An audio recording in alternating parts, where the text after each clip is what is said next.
Should be Okay, yeah, recording. great. All right, so now it's officially 6:35. I called the December meeting of President's Council for District 25 to order.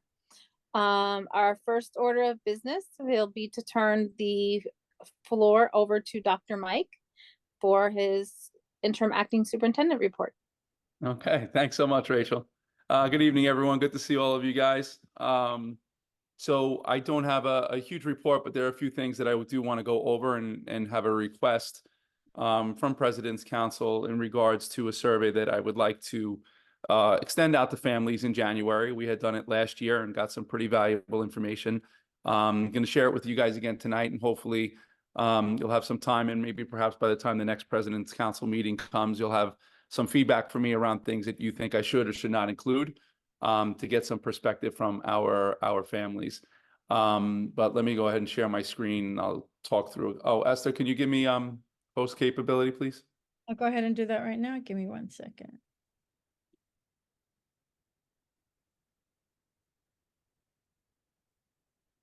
It might have been me. You should be automatic, Dr. Mike. Huh? You should be automatic, but Maybe the way I logged in, it didn't go through this time for some reason. So just a quick little start for us. Always going to plug the district newsletter. A lot of information goes in there on a monthly basis. So if you haven't done so, I encourage you to subscribe. Encourage your families within your schools to subscribe as well. We do try to keep everyone up to date on the happenings in District 25. Big shout out for our student government and their elections. We really do want our kids as much as possible to get involved in our schools and doing things in a more authentic type of space. I did share this during our DLT meeting as well as our CEC. Do want to make sure I reach out to you guys as well. Just in terms of encouraging our kids in our schools to not only just have a student government, but have them really get involved. One school had connected with their local elected officials, and they wound up giving them a pretty substantial sum of money to do some work inside of their school. So always good when our kids have those voices. I did mention this a couple of times, but I did make good on my connections to kids for the Door Debt Falling in Love with Books contest. So we did stop by each of the schools to give them their awards for that day. So pizza parties were abound for a few of our schools, and one of the schools, a larger number of children, we did get them some festive pencils and stickers and things like that to celebrate a much larger group of kids. But this was quite fun. You see me in the corner over here with the Clifford ears, the kids in pre-K. Clifford's first autumn, so they had me in little dog ears, which was quite fun for me in the pre-K class.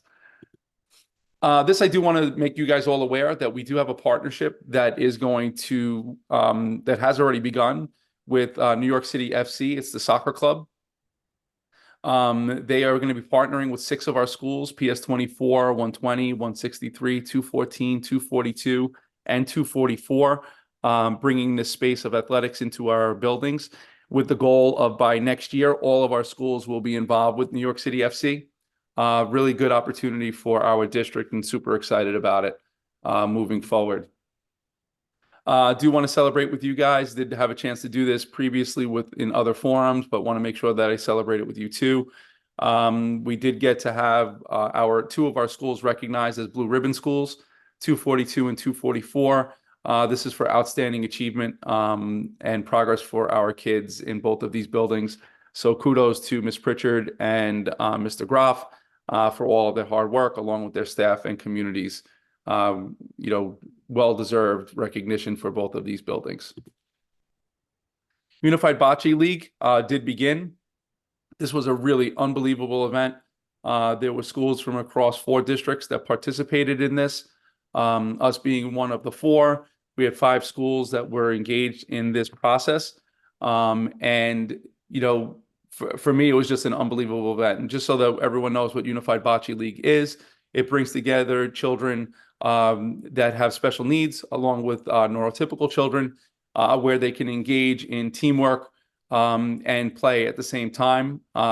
We're super excited about this event and bocce moving forward, and looking to expand upon this for other children across the district in other games like badminton, something that Diana Stein from our team is looking to build and put into place for our district community.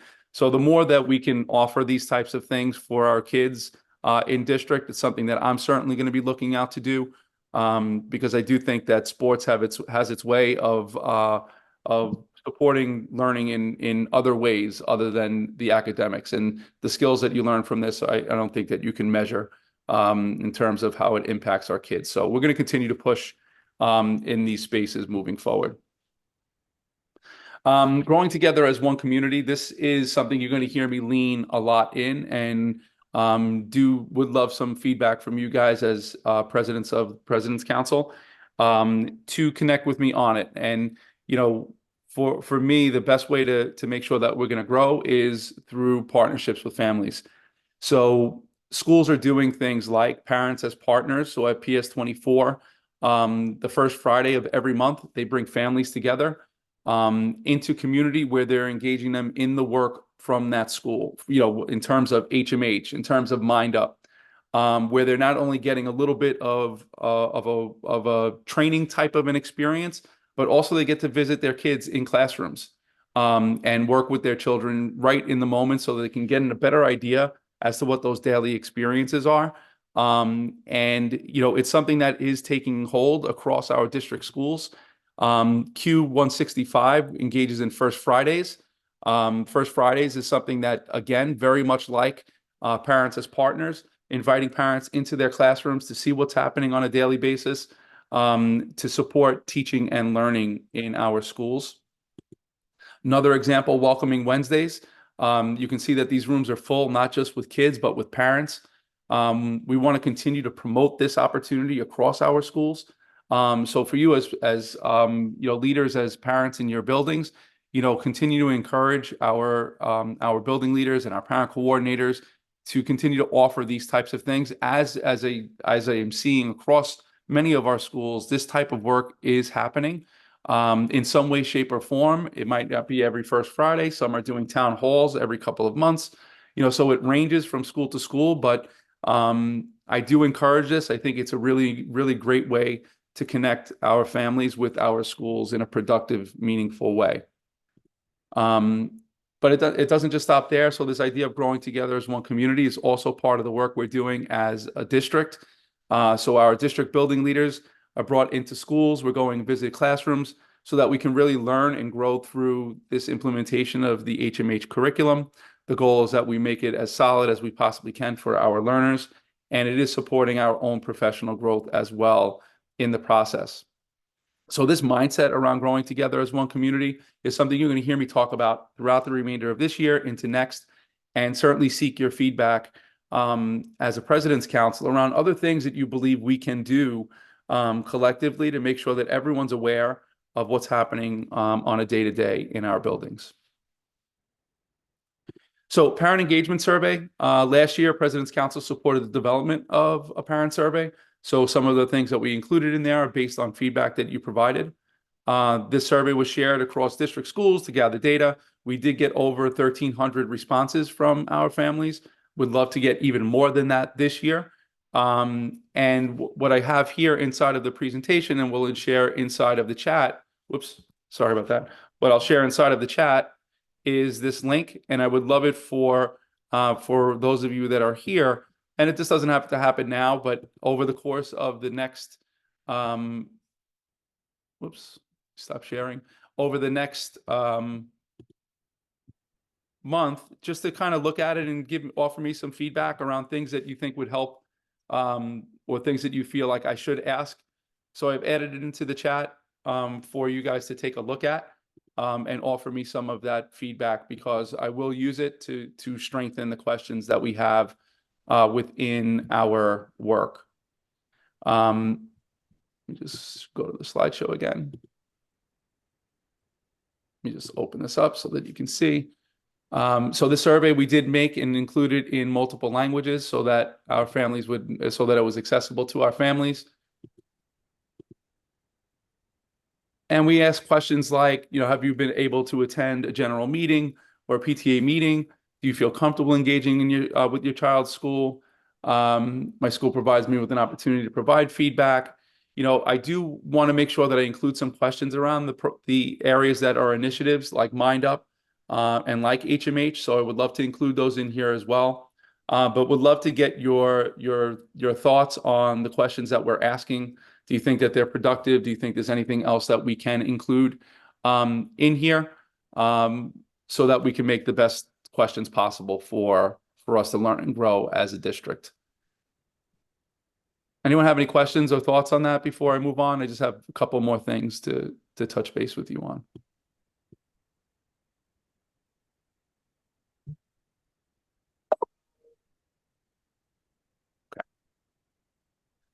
So current state of the DCEP.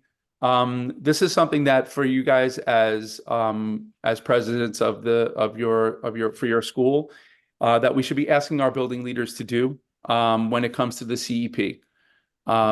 So what you'll see here is something that I do for myself at the district level. Schools don't have to do it exactly the way that I have it here, but these are questions that for you guys as parents can ask our schools. So we have certain action plan items. The questions for you guys is, are we actually doing them? Have we seen them, seen them implemented in our schools? Are there things that we need to improve upon? So for myself, when I do this, I'll highlight in green the areas that I feel like we've been doing a pretty good job of implementing. I'll highlight in yellow the things that, we're in process, but we still need to improve. And then I'll talk about the things that we need to do next. So for you, when you're meeting with your schools, these are important questions just to ask them in terms of the next steps that they're putting in place as a building leader, and questions that you can ask as a parent is, talk to me about the things that we've been putting in an action plan.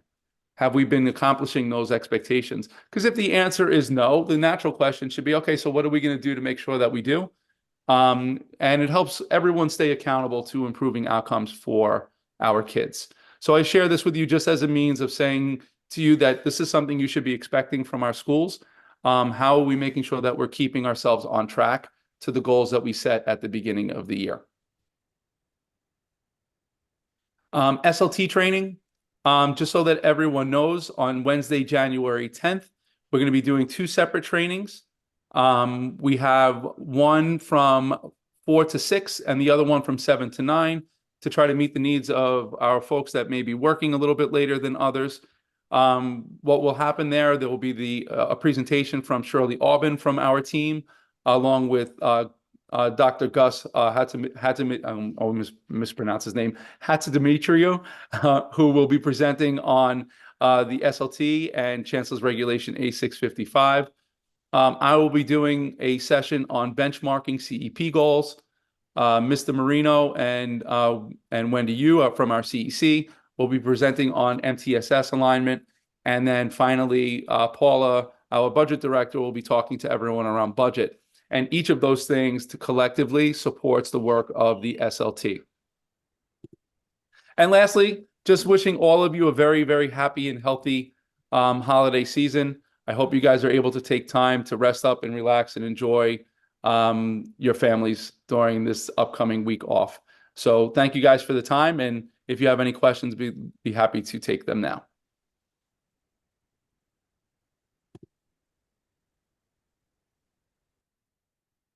Oops, stop share. There we go.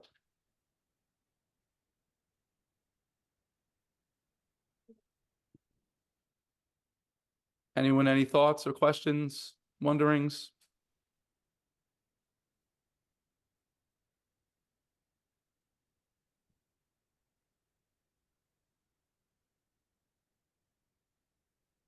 Oh, you're on mute, Rachel. Thank you. I was gonna say, it seems like a quiet group tonight, especially if they all stay muted like I did. So yeah, what I would really love, guys, if you could really look at that survey and give me feedback on it, that would be awesome. And anything else that you feel would be appropriate in terms of bringing the community together, any ideas that you have around bringing schools. We did those book events earlier in the year. I thought they were really successful. Would love to add to that space. So any ideas that you have, I would really appreciate it. Other than that, have a great night, everyone. All right. Great. Thanks so much. Have a good night, Dr. Mike. You're Good night, welcome. Dr. Thank Mike. you. Thank you.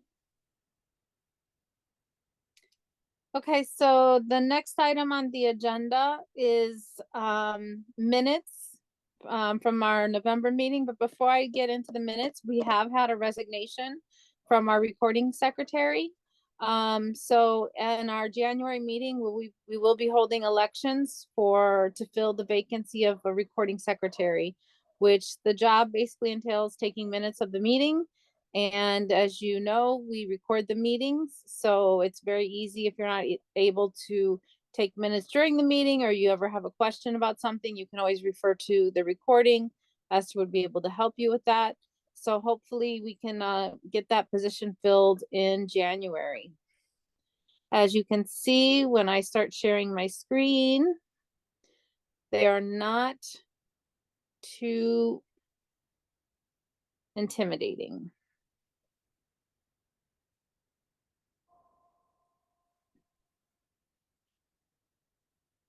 Oops.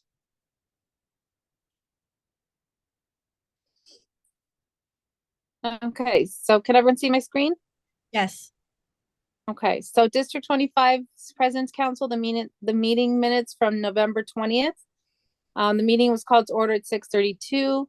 The October minutes were approved. Dr. Mike gave his superintendent's report regarding recent events, and also talked about how they're working with DOT to organize workshops around traffic safety. Also, HMH parent session dates will be available soon. He also shared the state of the district data. And then at 7:02, Nathan Yakubov provided us with an overview of the IEP admissions process for special education, specifically the admissions process for IEPs and 504 plans. At 7:24, our CEC District 25 President, Wendy Yu, made an announcement to join the CEC hybrid meetings the first Wednesday of every month at 7 p.m. There's also a vacant seat on the council, and they're accepting applications, and that, I believe, is still the case as of last week. Correct. It's still the case. And then Louis Latito from the district office kindly gave us a Zoom 101 presentation on how to do various things, such as how to create a Zoom link, log in with SSO, single sign-on, how the website works, how to schedule single and recurring meetings, some of the options within a meeting, how to create a poll. The floor was open for questions, but there weren't any, and the meeting adjourned at 8:40. So I'd like to ask for a motion to accept the October minutes. You just unmute yourself and say, I motion to accept in your name. I motion to accept. Annie? Thank you, Annie. And if somebody could second it. Motion to accept, Lauren Eckhart. Thank you.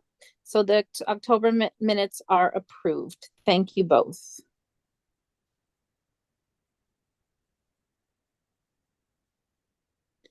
Oops. Now we're going to go into some information about PTA financial reporting, specifically the interim and annual reports. In case we have anyone who's new to the area of PTAs, this will help set you up to be able to help or guide your treasurers as they provide the information. The interim financial report will be due shortly by January 31st of 2024. And it would be including information up to January 15th of 2024. And then an annual PTA financial report must be prepared and submitted to the principal by June 30th of each school year. These reports need to be shared with the general membership as well as the principal for your school. And there's specific areas where you would provide those dates on the report. This was a presentation that was done by FACE. So, just disregard certain areas that aren't applicable. But one thing they did indicate is that if you use an accounting program or an online resource, you can use a printable report as a substitute.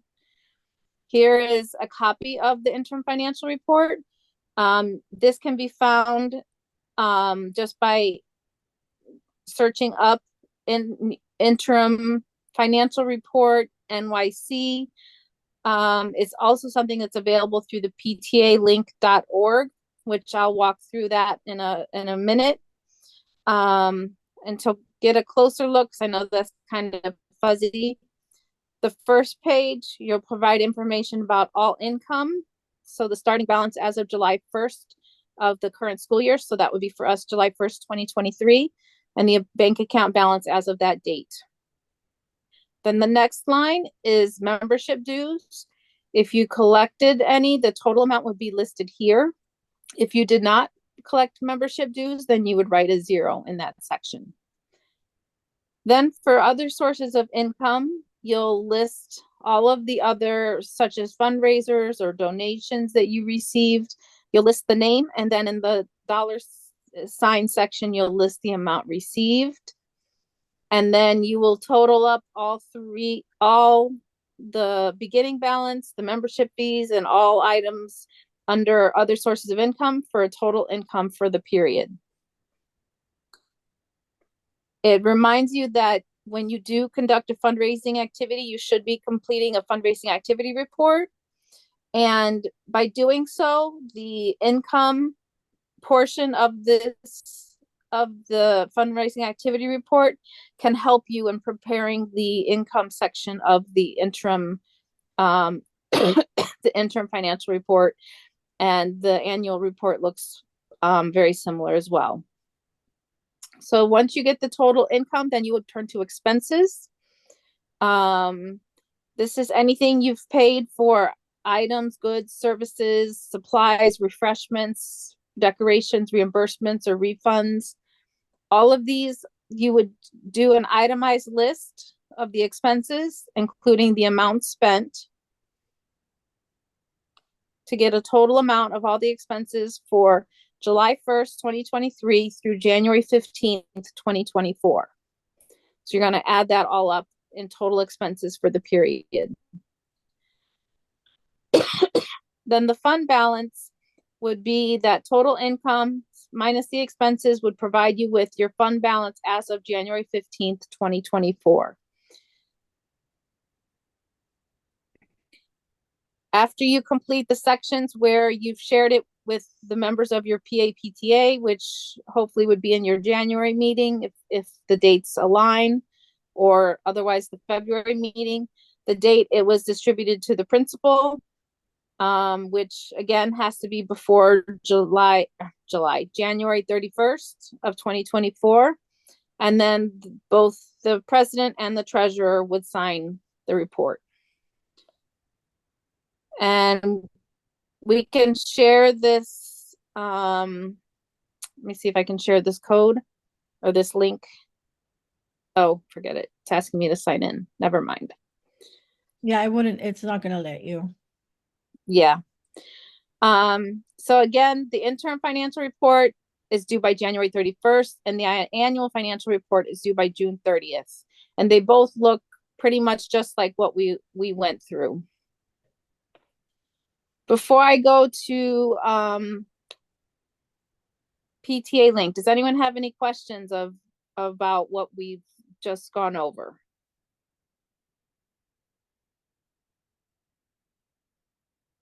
You can either put it in the chat, or you can unmute yourself and ask your question. Esther has these slides. Esther, could you email them out to all of the presidents? Yeah. I can do Okay, that. great. Thank you. I need to get permission from and then I'll just take away the face presentation and send it to them. I'll send it to your parent coordinators to go ahead and share with you. Okay. Any other questions? Okay, so for a good resource, I'm going to direct you to the website of ptalink.org. And we are actually going to have a representative from PTA Link at our January meeting. But under the running of PAPTA, there's a section dedicated to financial affairs. And of course, now my links aren't working. My internet's probably too slow because all the kids are on it and my husband's working. So here you have information about all of the specific areas related to the financials for PAPTA. Another time sensitive item is budgets, which is basically that form. It looks just like that form, but it's a proposed budget for the following year that you would create in June of next year. Here's the template. Oh, well, how did I get to bylaws? Oh, because I hit bylaws instead of sample budget. So you can see here's a PTA budget template, but there's an actual form. This can help you keep track of your amounts of money spent, but the actual form that you would need to complete for the following school year is here on ptalink.org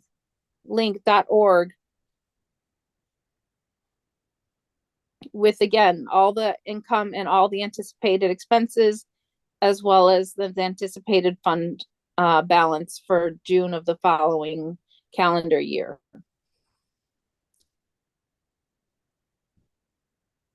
Under financial records, I believe is where, sorry, my computer is so, or my laptop is so slow, or tablet. This gives you information about some of the records that you should keep. It directs you to the section of A660s where you would want to review as it relates to financials. And here you have a link to the interim financial report, the annual financial report, the fundraising activity report that was mentioned, and the one I just showed, the proposed budget form. So pulling up again that interim financial report, since this is the one that is time sensitive and of a sense of urgency, since it's due shortly after we come back from the break, the end of next month. Again, this is a little bit clearer picture of the income section. Sorry if I'm going too fast. The expenses, and then the fund balance, as well as areas for the dates it distributed and the signature section. Does anyone have any questions about the specific forms?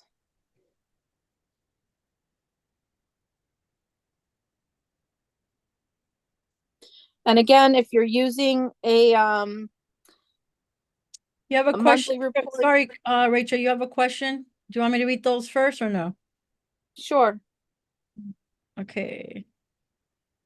The slides, I told you guys I'll send them to your PCs, or you could always go to the D25 website. At the bottom, I'll also drop them in the folder there, and you could always see the recording there. Annie wants to know if I have a co-treasurer, do I need one of them to sign or both? Just one. Just one treasurer needs to sign. Generally, I would have the treasurers prepared, and whoever's preparing it should sign the report. If they don't prepare it and you prepared it, then just pick one of your treasurers and have them sign it.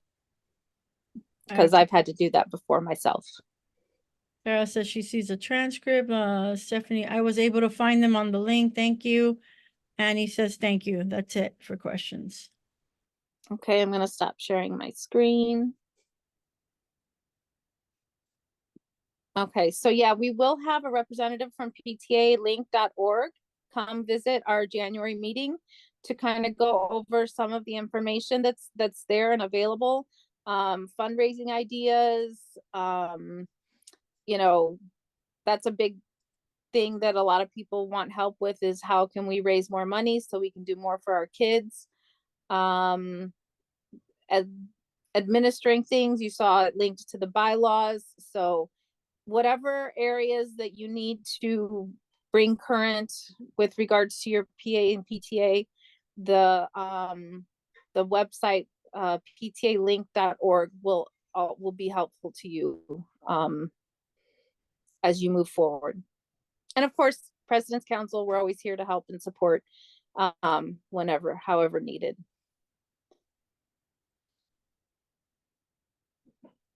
Any more questions? So for a lot of you, maybe in the past, you won't find a report because your past PAPTA group had not done it. Moving forward, now you know that on the 31st, this is due. So now that moving forward, this is a new PAPTA. You make sure that you're reporting for by the time your school year that you're the PAPTA president or co or whatever, you make sure that your team turns that in. So you are only responsible for the year that you were president or co or treasurer. So a lot of times people come in and they see a lot of things that were not done correctly. Moving forward, and if you learn something at President's Council moving forward, then we start doing it correctly. Great advice. Thank you, Esther. And one thing I recommend is, we know that our financial records have to be transparent, and any parent at any time can request to view our financial records. And so I always keep a copy of this. Well, I have a binder with all of my financial documents and supports, and I keep a copy of these reports in that binder so that all of the detail is there to support the interim report, the annual report, as well as the proposed budget report. So I wanted to bring something up now that you brought that up. So before pandemic, all the schools all the PAPTAs would have their meetings in person and have their agenda, their sign-in sheet, and whoever showed up, they would have, whatever they passed out. So then the PAPTA would give a copy of all that to the parent coordinator, who then would turn around and put it in the binder that they would hold in the office, the main office. So if I'm a parent and I was never able to do your meetings, I could go to the main office and go through there and see the agenda, whatever discussions you had. So it was there. Now, during pandemic, we all went, digital. So most of your schools have that information, via electronic, or they shared it in a meeting and it's in the recording. But we had a school, Rachel, right, that the parent was very upset because she went to the school and there was no binder, because she had been a PAPTA active parent years ago and she was used to that. So she was very upset when she went to the school and that binder wasn't there. So I would rather save trees, but she has a point, maybe she doesn't have access to a computer. We still have families that might not have access. So it is recommended that you do, that your your parent coordinator to continue. They know that they should have that binder, but just go ahead and have the information there, like the agenda from your meeting, so that it could be transparent. And if any parent walks into the main office, they know that the purple binder is your PAPTA binder, and that's where they would find all the information. So I used to have one for President's Council. So after each meeting that was in person, I would collect the sign-in sheet, I would collect the agenda, and anything else that was passed out or shared, it would be in that binder. So every month that we would have, I would bring the binder, and then a lot of people would say, I wasn't here last month. What did you guys share? So I would just make copies of the agenda and give it to them. Now in the virtual world, we could just go to the D25 website and everything's there.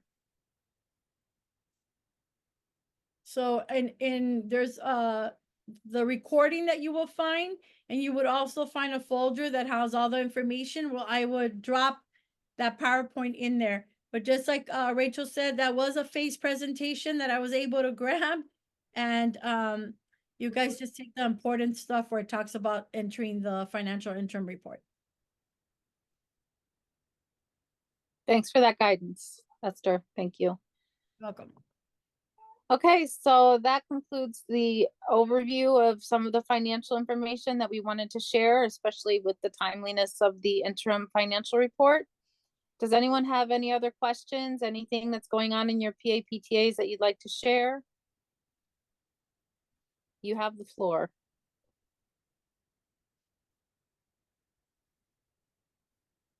We're meeting with Stephanie, but that's separate, so.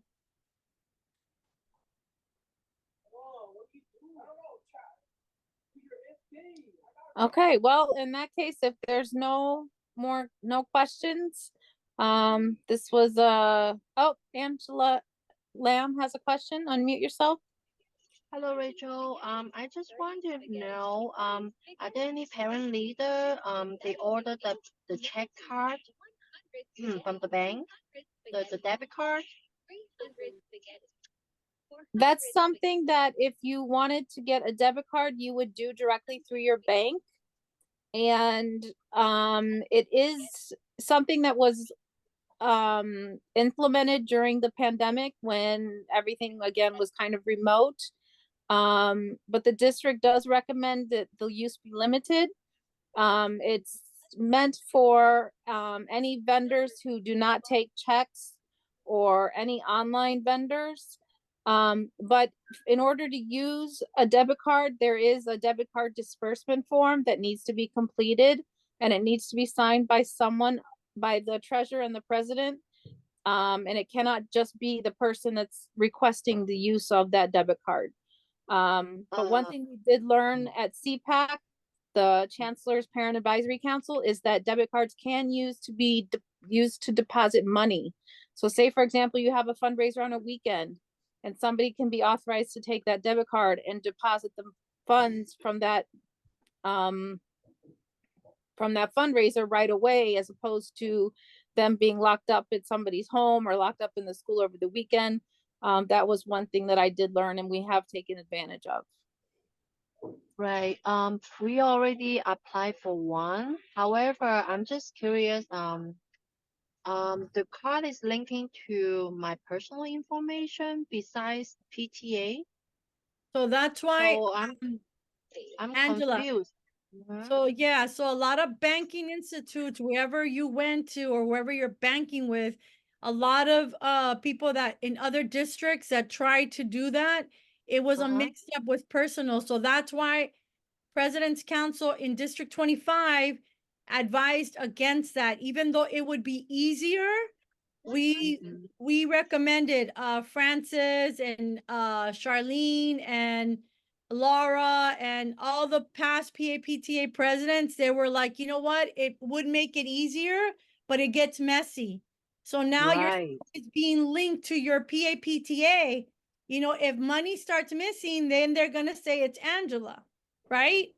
And you don't want to have that. You don't want to have, you know, any parent or anybody in the school because $20 are missing, and then they're going to blame or, you know, point fingers. So even though it's more tedious to go ahead and write it out, you know, to get reimbursed or to deposit, I know that a lot of high schools were pushing for the card to be able to deposit because they do have a lot of weekend activities, and that was granted after years through FACE. Again, if your school decides to do that, you have to be really, really careful that it doesn't get, you know, that worlds don't collide, because now it's your personal information with your school information, and that shouldn't be. So I would suggest you go back to your banking institute and have that removed as immediately. Yeah, that's what I thought.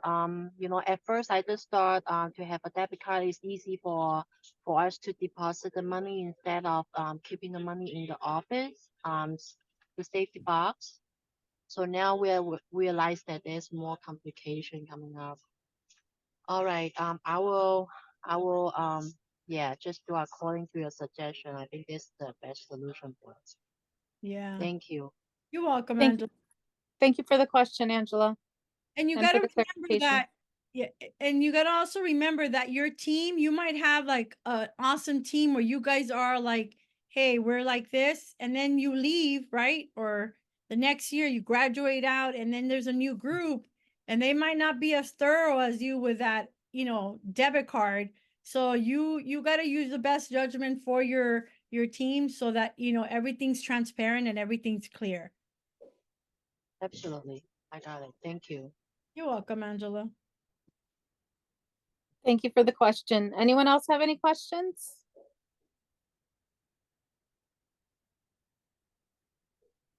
You can either pop it in the chat or you can unmute yourself. I think there's something in the. Oh no, just thank you.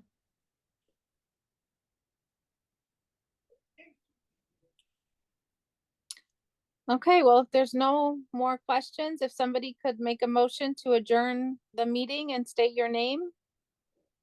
But before you do that, Stephanie, can you stick around with Rachel and I just so we can set up that time right before the end? Thank you. Motion to adjourn, Annie? Thank you, Annie. Could somebody second the motion and state your name? I second it, Angela. Angela, Thank you. It's 7:17 and that adjourns the December meeting, sorry, of the President's Council, and it's a little bit a ways away, but the next President's Council meeting is January January 22nd. 22nd. Yes. So we'll see everyone in the new year. Have a great break. Hope you guys are doing something fun or relaxing or maybe even both. So have a good night. On behalf of District 25, thank you for all you do. Have a happy holidays and a great new year. And we will see you on the 22nd. Don't forget about Wednesday CEC. They're the first Wednesday of the year, which would be January the 3rd. Wait, somebody else.